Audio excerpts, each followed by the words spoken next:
This is uRoutine's You Are Infinite podcast, the show where host Ed Johnson explores the daily habits, routines and stories of world-class thinkers and doers. Each week you'll hear from experts who share small practices that fuel big results. Hit subscribe and let's jump into today's episode. Ash Phillips, good to have you with us. Uni dropout, die-hard entrepreneur, failures, success, learning on the job, innovator, startup expert, close to bankruptcy, and then closing 40k in 1 month. Now connecting more than 19,000 entrepreneurs with your company Rebellious Co. Give us an introduction to you, the journey you've been on, starting at university and the point at which you dropped out of uni. Life story and origin story. So I'm Bristol born and raised, lived in the Bristol bubble for a long time. At a nursery, primary school, high school, college, university, all 5 minutes from my parents' house because, don't really come from enough resource to be able to consider going anywhere further afield than that. It just made logical, fiscal sense to go to a uni 5 minutes away. While I was going through school and college, I was always good. And every report card, I found them the other day, actually, every report card said, he's great. No, he's good, but he would be great if you just stopped talking. And the irony now is that I get to go and give talks at the schools that used to moan about that. So I always like to bring that up when I'm back there. In hindsight, the reason why I did that, was that there was an underlying element of neurodivergence, all the way throughout. And, had no idea until a couple of years ago, really. Always a tongue-in-cheek joke, but never, really considered to be real. And the reason I mention that, is I'm sure we'll dive into that later, is because that was definitely a key element in going to university and then sort of dropping out shortly after. So, I went to uni because I think, careers people are accidentally incredible salespeople. If you're good enough to go to uni, they ask you what you're going to do at uni. Close question, like, sales 101. They don't talk about other options. I think that's a problem in the UK.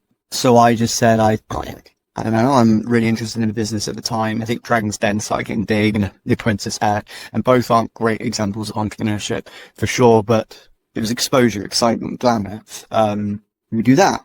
I checked salary tables and didn't want to be a dentist. Don't know about being a pilot, although I'd like to get a pilot's license now. Lawyer, probably not for me. So there was this mysterious title at the top that said managing director. And it was like, all the others were like 70, 80, 100, 150k. MD was like 0 to infinity. And I was like, what's that? What's that mysterious job that you do?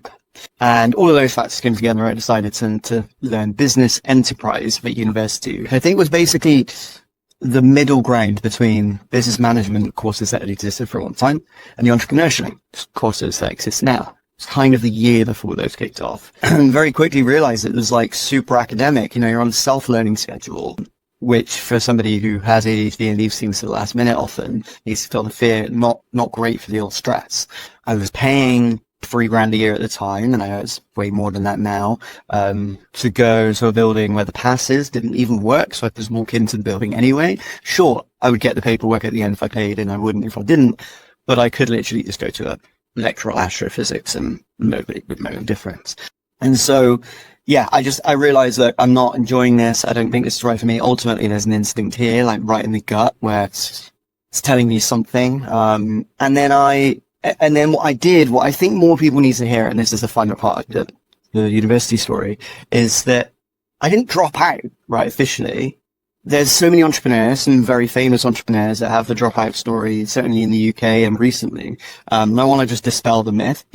Being an entrepreneur is about informed risk decision taking, right, and making. That's what we do for a living. We weigh up the odds and make a decision. Just dropping out without any consideration is actually like high risk and not very informed decision making. It's not really a good signal for a good entrepreneur. It's kind of scary, actually, isn't it? So what I did was I went to the careers office or the visions office and I said, I don't know if I want to be here anymore. And they said, well, we've got this thing called deferring. You could defer for 2 years, which means you pick up where you left off if you come back within 2 years. And if you don't come back, you have to start again. I was like, great. And that's what I did. It's way less glamorous than dropping out after one lecture. But it's actually what most people do when they drop out, and I just want to make sure that's what I did. And then the final piece of this story, I guess, is that I was the first in my family to go to uni. I was always kind of expected to be the person that would power the cabin gang, picture on the mantelpiece, etc. And I was the first person to drop out. And that level of stress, which I think I only really put on myself, or other people only the inadvertent I got on it, was so heavy that I remember the day I got out, I went home, locked myself in the bathroom and broke down because I just felt like I didn't let people down, let myself down, let people down was this expectation. And lo and behold, that was like the starting moment before going on with what I do now, I guess. Impressive and very brave to have made that decision, knowing that that was the response or the reaction that you'd put on yourself. What happened then? So you deferred, and then talk us through the entrepreneurial journey since then. The reason I started a business was, there's a bunch of reasons I started a business, but I remember really poignantly one of the reasons was because I used to talk a lot and still do, had to be on podcasts, thanks for having me, is I would talk a lot about ideas, and I still do. It's a superpower of mine, is coming up with ideas and concepts and innovations, but I'm talking about them at the time without having any knowledge of how to deliver on them. And so I was maybe 17, this was before you. I remember my nan at the time saying, you always talk about these things, never do anything about them. And it just lit a fire in me, and I was like, I'm going to prove you wrong now. I need to be the underdog. I'll talk to my therapist about that, I'm not sure why, but I like being the underdog. And so those things kind of combined, and I was like, right, I'm going to start something. At the time, when I was about 20 years old, the internet wasn't quite as mature as it is now. It was mature, I guess we weren't in the thing that's in the 90s anymore, but it was, just kind of getting to a new phase. We were still in an age pre kind of subscribing for everything, and downloading everything. Not necessarily legally. And so I was like, well, what do I want to do? I want to run a business. How do I run a business? What tools do I need? And the first business I decided I was going to run was a marketing agency, a brand agency. I was good at creative stuff. I could design things. I'd always been good at the way. And I was good at computers. So I combined those things and was like, okay, well, maybe I can build some websites and create some branding stuff. And I got a couple of friends who needed some gigs. A friend of mine was trying to do music and needed some music videos done, sort of stuff you do for a couple of £100 here and there, and just like, oh, I've got a business now. And so started there and did work for friends of friends, and then eventually took friends and friends of friends, and then eventually people that you don't know. And I think it's at that point where your business becomes quote unquote real, because you're then seeing a product market fit, a supply and demand. But I did all of that just to be completely realistic to people here, because a lot of people, hear the old adage of jump off a cliff, build a parachute on the way down, and there's don't have a plan B because it distracts from plan A, and so on. I did that while working part-time for like 5 years, because I had no idea how to build a business. I had no exposure to entrepreneurship. I had no network. I was just making it up as I went along. YouTube was my coach, I guess. And so I worked in a bank selling loans, which is quite immoral when I look back at it, but I think I was pretty good at it. I worked as a letting agent, not the nicest job, but I was also pretty good at it. I realized I was quite good at sales along the way, at least selling other people's stuff I was pretty good at. And so I combined all that stuff and tried to throw it into my business too. So that's where I started, and was engaging in all of the elements that you do as a new business owner, flyering, knocking on doors, going networking, that kind of as well, things that led to what I do today. Part of what you do at Rebellious Co is connecting, thousands of people. It's how we met originally. I think we've known each other for coming on to 10 years now, and I can certainly relate to having lots of different ideas and thinking about lots of things and being creative. I think most entrepreneurs can. Talk to me about some of the highs of that, and maybe some of the big failures you've seen along the way from the businesses and the startup world that are part of your community or that you've been involved with. Yeah, I get to have exposure to a lot of cool stories and some less fun. And that's bittersweet sometimes. It's actually bittersweet sometimes to see such amazing stories, because, it would be remiss of me not to mention the fact that, you know people for 10 years, you see them go on and exit their businesses successfully, which is amazing. I felt like a proud parent, right, when I hear stories of Pushfar and similar fun things. But there's also a little bit of sweet moment in there where you're like, I have not done that yet, and you're like, maybe what am I doing wrong that everybody else is doing? There's definitely an untold pressure that people that are at the center of ecosystems, people that are ecosystem players feel. And also, frankly, a little bit of resentment sometimes, I think, and I know I speak on behalf of others, other ecosystem players who I won't name, who, it's a hard job to do. It's a hard job to get paid for. The government should be paying ecosystem players, because if they didn't, who would do the job? They're not going to, so it's just kind of a conversation that's moot. But so it's quite a labor of love, I guess, a lot of the time. And that love is powered by those great stories. I mean, we've seen some incredible stories. I guess across the board, you've got one story that I always like to tell is bumping into 3 founders of one of the meetups that we've had. So we run loads of meetups, as you know. I'm sure we'll dive into that as well. But we run loads of meetups. I started a networking event, and it grew basically a little bit out of hand. And I run them for people all over the place. And Bristol has always been our home, and it's what we're doing events over at. One day, I remember 3 people turning up, and it was sat at the sofa at the back of the room. And they just looked quite interesting. Not least because one of them was wearing a vest top and had a mobile. And I was like, okay, you're interesting. An entrepreneur event, what are you doing? And, shouldn't judge a book by its cover, but I work a lot in personal brand space, and we do. There's an element of aesthetic that definitely defines who we are, what we do. And I had an assumption that he might be a techie for all the reasons that I can generalize about. Turns out he was. I was right. Cool. Okay, fine. But the other 2 were sat next to him. I was like, okay, what do you do? Ultimately, they basically said, we're a team. We're working on this project to make impact a bit sexier. We want to help people plant some trees, and do it by subscription. Great. Okay. That sounds cool. Love the idea. It was super simple, super effective when they mentioned it. They seem to be experts in this subject, but also technically capable a little bit out there. And turns out that Alex, who was in the desktop with the mobile, was the techie. Elliot was also a bit of a techie, and Lucy was the brand person who's able to build beautiful things. And Elliot and Lucy were also married, or at least due to be married. I can't remember if they were married at the time, but they were, three friends building this concept. Long story short, helped them as much as I could. And full disclaimer, in helping them, they offered me advice and shares. First time that I've ever been able to engage in the cap table, one of the members in our community, in uRoutine actually. They actually offered me more than they should have done. And I had 2 choices. I could tell them that was too much, or I could take it and laugh evenly in the background.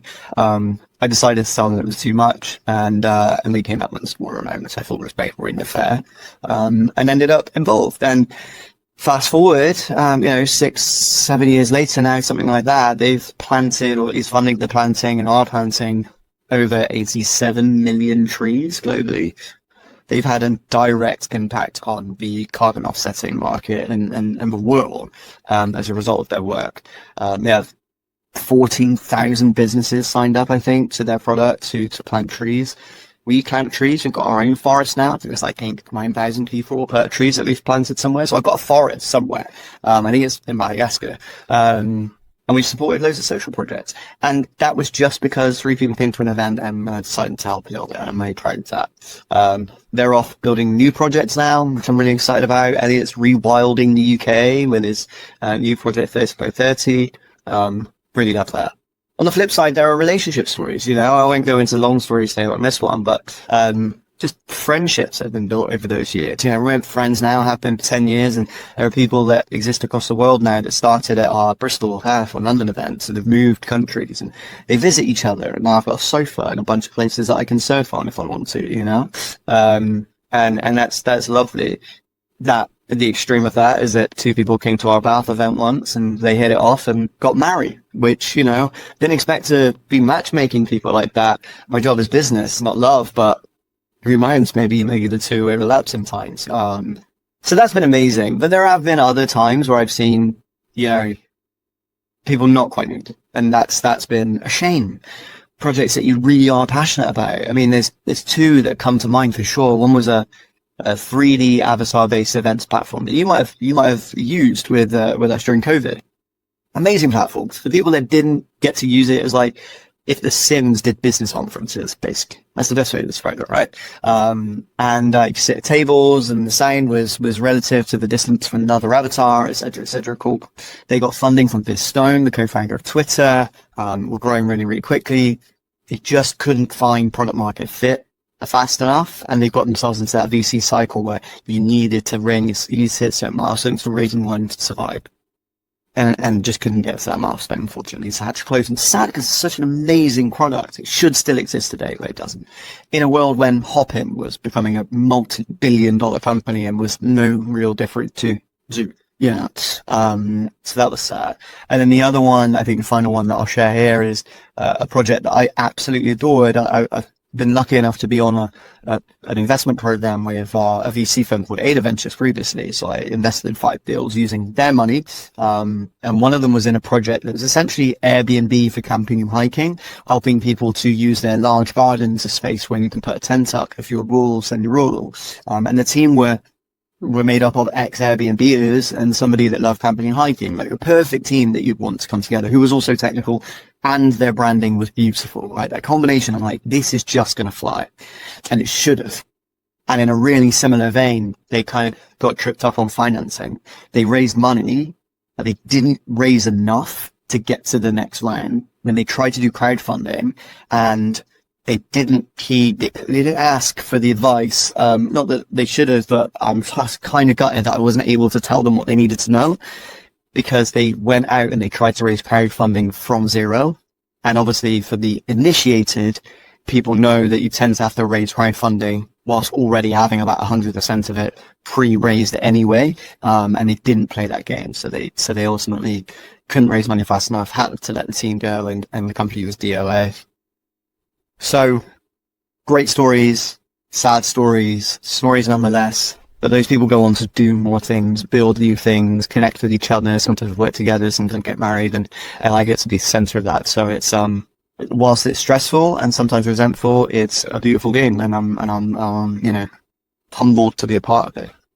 And so wonderful to see and learn so much, I suppose, through all of those experiences too, right? 100%. Yeah, there's, you know, every time someone does well and every time somebody, you know, trips up, there's a lesson that can be learned and then taken and given to new people, through formats like this, you know, but also the next startup that comes along. And that's what's allowed me to, you know, become a professional advisor for startups and an entrepreneurial lessons for other organizations and win mentoring awards and stuff. And I don't say any of that with a big head. I just, you know, I don't take it for granted. I'm really appreciative of it. And yeah, it's super valuable, but this is why there is a little bit of a bee in my bonnet about how important and how difficult it is to be ecosystem players sometimes, and to be that glue that connects things together, and why we should probably be remunerating them better than we currently are. Sure, I include myself in that, but there are a lot of people that do really important work up and down the country, all over the world, that just aren't, you know, get tired of doing that. And if they all disappeared, I don't know what would happen from a startup point of view. So yeah, they're the ones that are hearing the lessons, learning the lessons, and then re-imparting the lessons. So we should definitely value them for sure. And keep doing what you're doing, because it really does make such a difference to a community of 19,000 people. Let's talk about routines and entrepreneurship. You've seen enough entrepreneurs and met enough entrepreneurs and connected with enough entrepreneurs. Discipline's often cited and consistency is often cited. When it comes to routines, what in your view works? What doesn't work? What does good look like when it comes to entrepreneurship and routines? It's a tough one, right? So when you asked me to come on this podcast, I was like, maybe I'm the worst person to ask here, because I'm always trying to find a better routine. I don't know if there's ever any true answer to this. I think the caveat that I put here is there is a neurodivergent lens, right? And so I'm always looking for a shiny object. If I settle into a routine, then that becomes slightly monotonous and my brain is looking for novelty. So I'll try and throw something new in there. And that's, you know, part of that game.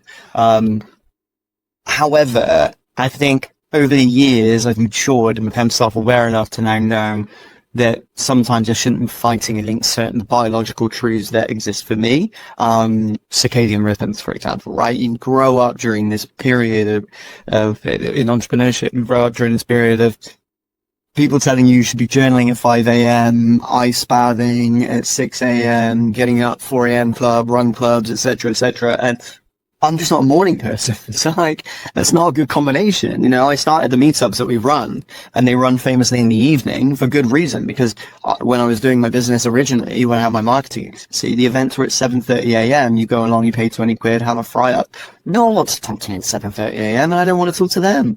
And so I realized quite, you know, slowly, unfortunately, that I'm awake for the same amount of hours, but they're just skewed further back into the day. That's okay. It doesn't matter. As long as I'm getting my 6, 7, 8, generally 7 plus, ideally 8 hours of sleep a night, kind of doesn't really matter when they happen. And that will change throughout life. Circadian rhythms change, I believe. So that's kind of the basis of like, okay, learn about yourself, how you work, the way you work, and react to that.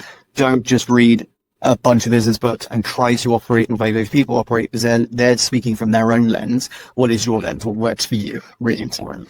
And then let's get to like building upon that basic. For me, people that look after their health are perform better.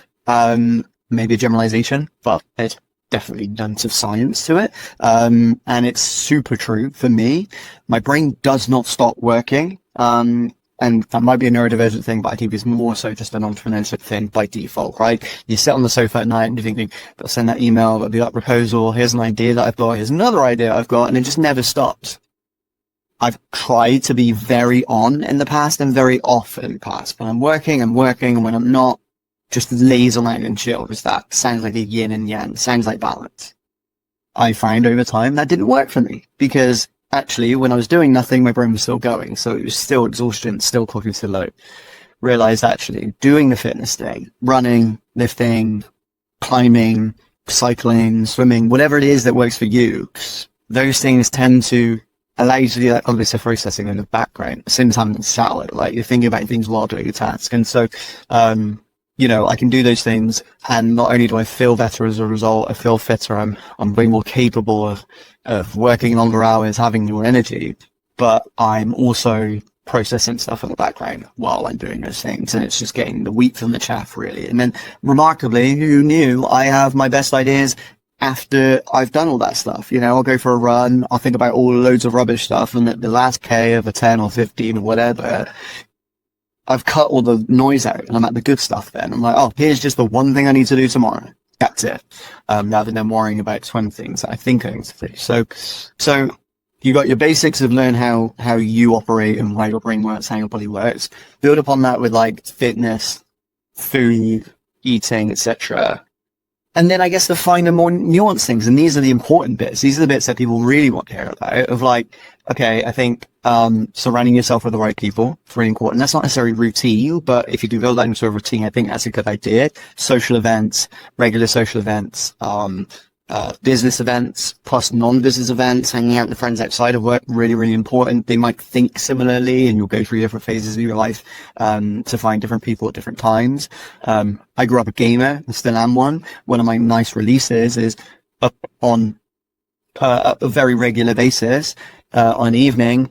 I'll jump online and I'll play games with my mates, and that's just so nice because it's an escape into a virtual world. I'm not thinking about work at all. Get to socialize, get to have all of the unspoken conversations that men have without actually having that conversation with each other. How you doing? That kind of stuff. How you really doing without even saying it. Whilst, building things, shooting things, running away from things, right? And we're doing that. And it's the huge total for me. And then I guess like the piece that you really want to get to here is like, how do I operate my day? And my day changes all the time. It's really difficult for me because it's people-based. We're doing a podcast now. So to be doing meetings now. So I said, no, what shall I do? I find myself quite at the disposal of other people often, trying to rein that in. I'm 10 years in, I'm still trying to rein it in. So it's not something you can get right in the first year. This week, I'm finding that getting most of my meetings done in the morning, getting them out of the way and then working for the rest of the day is good. And the neurodivergent piece that you want to throw in here, kind of really importantly, I guess, or I want to throw in here really importantly, is that for me, expectation of an upcoming event, i.e. a meeting at 3 p.m. in the afternoon, creates accidental procrastination because I'm hyper-focused on that meeting happening. I'm just waking up, I'm waiting for that meeting to happen. And so less happens between that time.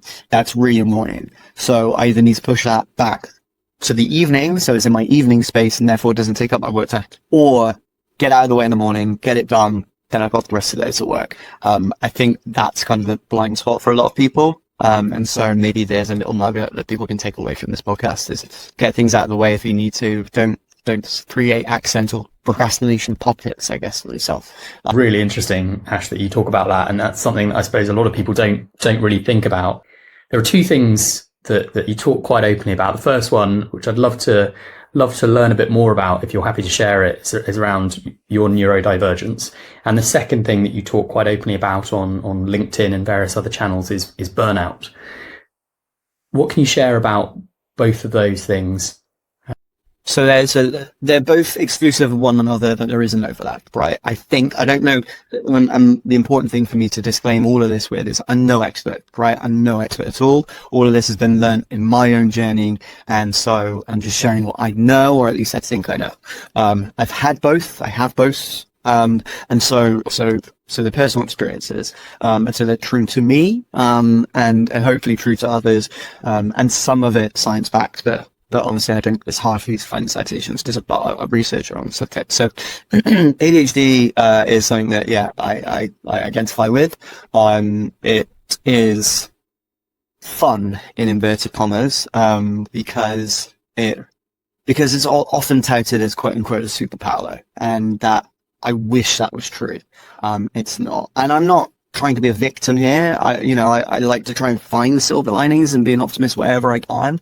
And there are great things that come with it. Like, my brain can join dots really well, which makes me a great connector, and it can think on the fly really quickly, which means I can do this quite well, right? Some people can't, and that's amazing. I MC and host big events often, and I did one for the Pitch UK in London last year, and for the final there. And it was quite short notice, and I was kind of scared and worried about it. Flew through it. I was a blur. I don't remember really what happened, but someone came up to me at the end and they were like, "Have you ever done stand-up? You're really funny." And I was like, I had no idea it was funny. I was just coming up with jokes, and that's a part of the superpower element, I guess, of the ADHD piece, but it's really not. It comes with some real barriers, some real anchors. One of those is poor executive function. And by that, I mean, at least my definition of that, which probably isn't the dictionary definition, is your ability to handle and control your own anchor at the right time, which is something that will really screw up your routines, right? If I know I need to make that call, I might not do it until the last minute, or I might put it off. And that is often very reasonably thrown into a box of laziness. And I get that, but anybody who doesn't have it doesn't understand that you can't help it. It's a frustration. If we could, we would. Absolutely. I'd get rid of it so that I could just think of something I want to do in 10 minutes and just do it, and then just do that all day. And by the end of the day, oh look, I've got all my stuff done. That's amazing. Find it really difficult. So whenever I do projects with clients, I tend to try and do them in short sprints now. My brain loves that, right? I know we're starting here, we're finishing here, and we will have had the result by the end of it. But if we set up a 8-week project, then you'll still get an amazing result. My brain won't be excited about it for the first 4 weeks. And so trying to set up systems that work for me like that makes sense. But yeah, it's tough. The irony is that statistically, as far as I'm aware, people with ADHD are 3 times more likely to start a business. And so the overlap between neurodivergence and entrepreneurship must be huge. It's untold, I imagine, actually. With 700,000-800,000 businesses a year being started in the UK, you can do some rough maths and think there's a lot of people that may be neurodivergent in there that are probably struggling. Then you factor in the level of failure rate, and you start to ask yourself questions there about maybe we need more support in that space, because maybe we wouldn't sing out there. But I've been lucky enough to go to a few lectures like neurodivergence over the years, and one of the things that I find is that I found amazing was this professor. I can't remember her name. She flew into Bristol for this lecture, and I went to it, and she said that people with neurodivergence are the people that probably would have died a lot along the way of human evolution, but are the reason that often we would have pushed forward quite aggressively. We were the ones eating the berry we didn't know we couldn't eat just because we wanted to. We were the ones jumping off of cliffs, trying to fly close to the sun because we thought it might be fun. We were the ones taking risks often because we wanted novelty and interest and randomness. And so it's about kind of harnessing that. So I try and harness it, try and champion for it. It absolutely is not without its barriers and its limitations. And it drives me crazy a lot of the time. But knowing that you have it is the first step to managing it, right? It's almost like an AA meeting, but for neurodivergence. You know, let's understand it. Let's use it. And then onto the burnout piece. So burnout, this is the truth. I never really understood it. Like, I never thought it was real, really. You know, I guess before I had burnout, it was kind of in the same as before I had hay fever. I just kind of thought, just grass, man up, you know? Those are the words that I was brought up with over my childhood. And the same with burnout. It's like, I don't really understand it. You're not really giving me real symptoms. Like, you're a bit tired, a bit exhausted. What's that? COVID hit, and for 2 years, I still loved my business, but I couldn't work on it properly. And I didn't know why. It wasn't something that you could apply a symptom to. So I didn't call the doctor, because it's like, well, I'm not ill. So I at the time didn't feel pressed. So I don't know what's wrong. Maybe I'm just tired. And then you get to like a year of being tired, and you're like, maybe I need to do something. And all I did was react to the way that my body and my brain felt like it needed to, and I say just, made some big life decisions, took huge steps back, moved out of my expensive apartment that was causing me stress because I had rent to pay, and, you know, it was nice during COVID because you couldn't go out. So I sat on my place to live. When COVID passed, what am I doing here? Pulled back on as many bills as I could, pulled back as many contracts as I could, earned just enough to survive.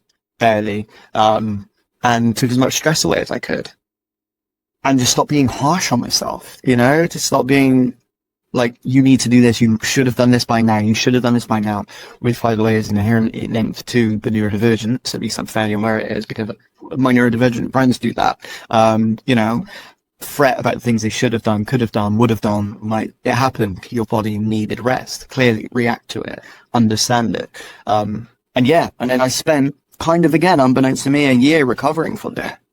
And that only just wrapped at the start of this year. One day at the start of this year, I woke up and it felt like I could see in colour again.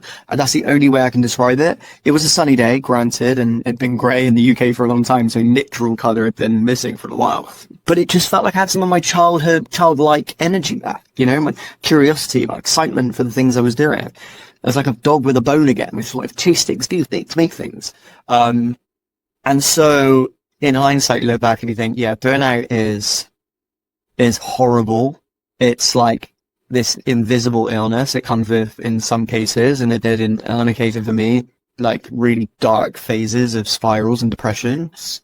Again, linked to neurodivergence, as far as I'm aware from the coaching that I had during that period. We latch on negative feelings because it's a feeling, and it provides us with a emotional response. And so we often spiral because it's not because it's a good response, it's just a response. And so we like the response, and so we'll keep going. And then that can take you to some bad places. And it was tough. I didn't medicate, I didn't do anything. I just rested. I mean, I should have done a bunch of other things, but that was all I knew how to do. And so I did it. And now I can kind of see it in others. And I have to publicly thank/apologize somebody who, I posted a photo on LinkedIn before any of that happened, of me doing some video content for our community. And he messaged me, it's like, hey bro, just checking in, make sure you're okay. You just posted that photo, you look burnt out. And at the time, I didn't know I was burnt out. I was probably a bit frustrated with my life and work. And I responded kind of like a little bit tongue in cheek, and was like, no, that's unfortunately just how I always look. Thinking that you just thought I looked a bit tired and old. You know, when you go to work and people are like, you look tired, are you okay? Or whatever. You're like, damn, that's just mean. I feel fine. And I just pushed it off, and I had no idea. I don't know how he spotted it. The guy's a genius, but I've taken him for a coffee since and apologized and just been like, I don't know how you knew, but you knew way before I did. So now when I work with founders, I obviously try to make sure that they're very mindful of their routines and how they're managing off work and on work, their health, their lifestyle, their mentality, their mindset. And also I'm sure anyone that's listening to this that might be neurodivergent knows that one of the superpowers you have when you find out you have it is being able to diagnose it in other people, which is something you don't do outwardly. You know, I don't go to all my friends and go, you have this, but you hear them speak and you see the way they act and you're like, oh, now it all makes sense. And I can do that in founders now. And so it's kind of a mini superpower where I can kind of make assumptions as to where they might be best placed in their business, and more importantly, who they might be best placed around, who they should hire, etc. So that's neurodivergence and burnout and a whistle-stop tour, I guess. Both linked, both separate, and both really impactful for entrepreneurs for sure. I think a lot of entrepreneurs struggle with, staying motivated. The lows are brutal, and there are some very tough moments when you're running a business. I know that you've been through them. I've been through them. I'm mad enough that I'm starting another business. I think, I'm sure I'm going to go through some moments that are probably more like 6 months to a year rather than moments. What advice would you give to anybody listening to this, any entrepreneurs out there who are struggling to stay motivated, who feel like they might be burning out, or feel like they need a bit of accountability to support them, they need a bit of a routine? What advice would you give to anybody in those situations? A few things. I mean, first and foremost, you'll be fine this time out. Like, you're a master now, so you'll be okay. But if you're not, then of course I'm always here. But actually, it's interesting you say that. I think that puts additional pressure. The pressure to deliver a second time and prove you're not just a one-trick pony. That's true. Is almost worse. In some respects. I mean, we should probably do a separate conversation about this of me asking you questions. But I'm curious how you feel about that. How much pressure that puts on you. A lot. Obviously, just to reassure you and anybody listening to this, that's almost always put on by yourself, isn't it? The outside world isn't expecting it. I said it tongue in cheek, but it's like flipping a coin. You flip a coin, you get heads one time; you flip a coin, you get tails the other time. Just because you've got experience in flipping a coin, it doesn't mean it necessarily changes the result. So, it's you'll be better at it, but there's always blind spots, there is. So it's a game and the gamble we play. But yeah, I think for anybody that's kind of dealing with that, I think the first thing, just in the same vein as what we were talking about there, is like, first principle is just don't be hard on yourself. This is hard. If it was easy, everybody would do it. That's the saying, right? And it's hard. Being you, building what you're building at the time you're building it in the way you're building it, is the first time anyone's ever done that. Even if I decide tomorrow I'm going to build an Airbnb, I'm building it 10, 20 years after they started. I'm not them. I'm in a different part of the world and different circumstances, different financials, etc. No one will have tried that before, right? Literally, you couldn't, because you're not me. And so you can go and get all the advice you want, go and get the support you want, and it will make a difference. But there will just be blockers and obstacles and things that come up. So don't be hard on yourself. This stuff is hard in itself.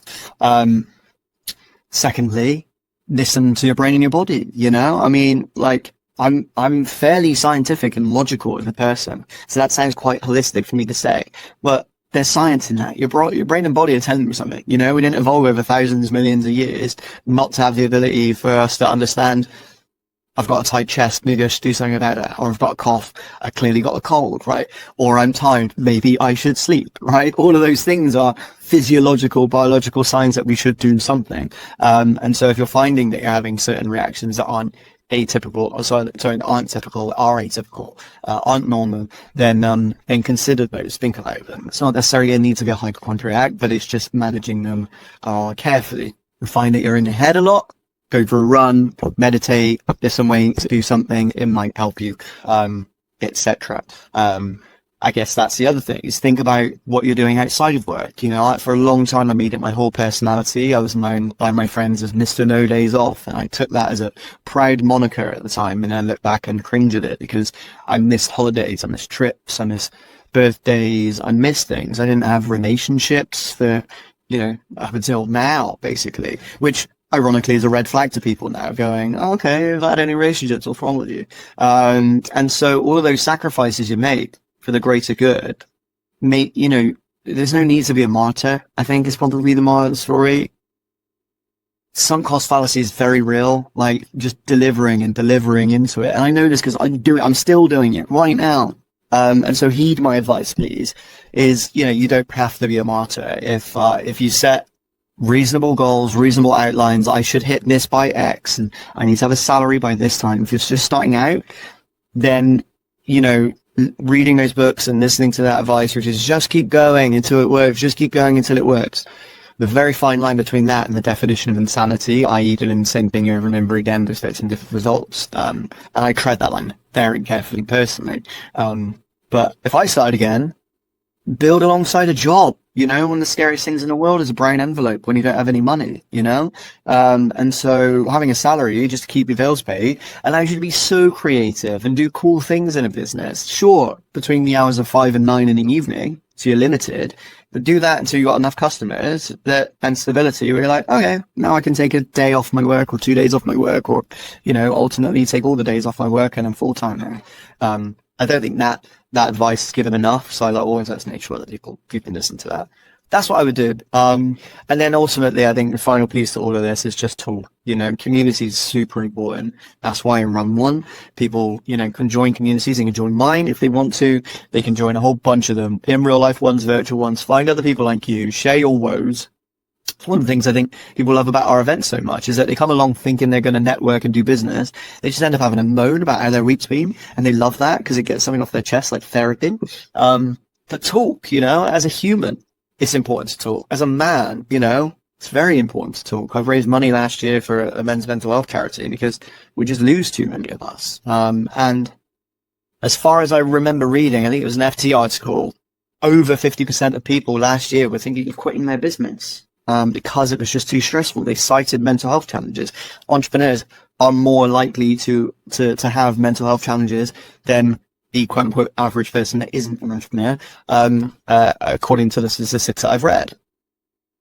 Talk about it. Share with people. You know, it's okay not to be okay. And, you know, if you tell somebody that you feel like might be burnt out, there's a good chance they're probably dealing with that stuff too.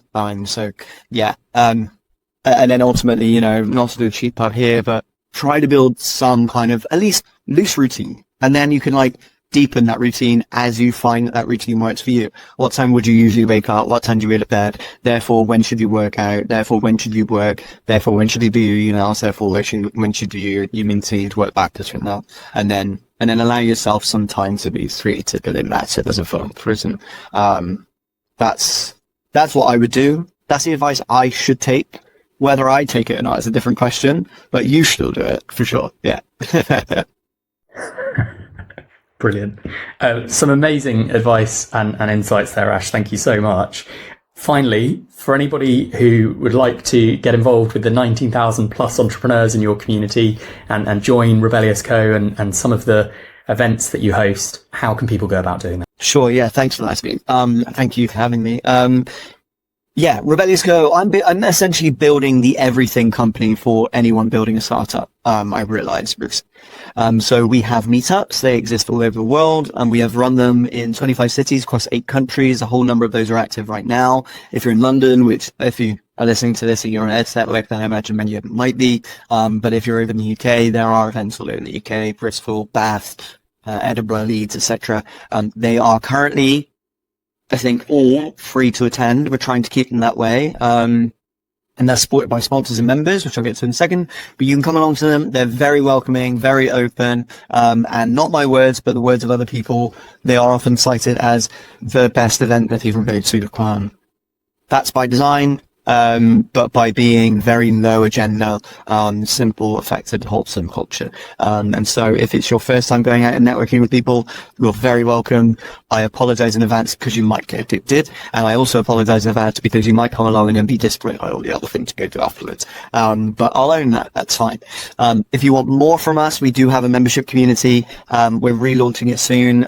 It is currently able to be joined, but it's going through some changes. So check it out soon. Actually, if you join it now, you'll probably grandfather your price, and then when we up the price soon, you'll be saving money. But in there is everything I wish I had when I started the business. You save money on deals and offers and tools, resident advisors, on-demand support. I'm there to answer any questions if you need them. There's QC of others that are. There's a bunch of courses and content in there. Everything you need to build a business is in there, and you should definitely check that out. And for anybody that wants to engage with that sort of community of people, then of course we have sponsors, innovation programs, and consultancy work that we do with larger organizations. People that want to learn from startups, engage with them, and act more like them. So we work with companies like that too. that's what I do. And if people want to find me, because I just talk a lot, as you can tell, and also do that virtually on LinkedIn. So find me on LinkedIn, it's Ash Phillips. You should be able to find me. I look like someone told me I look like an angry finance bro in my picture the other day. So they said you should change it because you're not like that in person. And I was like, you know what? I kind of like setting that bar and then disarming people, because the other way around would suck. You know, imagine going to meeting someone and being like, they're going to be really friendly, and then they're just mean. So yeah, yeah, that's what I look like. And go and find me. But that's my plugs, I think. Yeah. Oh, we're starting a run club in Bristol soon, so look out for that. This might be the first time you've heard of it, and it might be something that grows globally at some point. I did that with our meetups, so I'm worried that the run clubs are going to do the same. But Rebel Run Club had a ring to it, so yeah, we'll pick one of those. Awesome. Amazing. Thank you, Ash. And I cannot recommend the Rebellious Co. highly enough. It's been fantastic for me as an entrepreneur over the years. So really do go and check it out. And you're a shining star of our community. I genuinely mean that. So keep doing the good work. That's very kind. Thank you. Well, listen, Ash, thank you so much for joining us. Thank you for all the amazing insights that you've shared today and your experience. And to everybody listening, thank you very much.